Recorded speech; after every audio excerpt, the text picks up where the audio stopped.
How to fix high ping in Roblox. So first, go to your computer. Next is, there are 4 things here that you can do.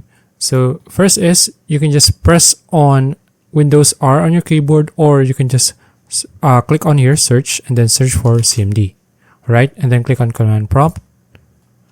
Then here, you can just pause this video and then make sure to copy this text here. So first is, you need to make sure to copy the first one here, and then paste it here, and then press enter on your keyboard. Alright, then once it is done doing the things that it needs to do, you just need to copy this next one here, and then just do the same thing again here. Just paste it here, and then you can just press on enter on your keyboard again.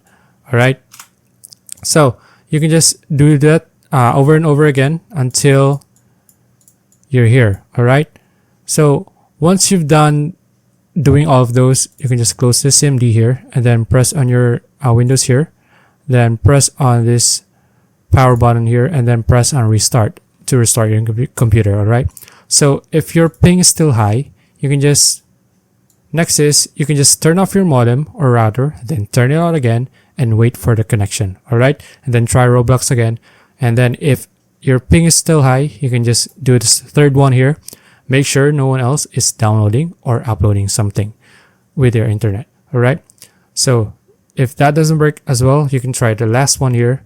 Close apps that you are not using. Alright, and then that's it. So if you found this video useful, please like and subscribe for more videos like this. See you in the next one.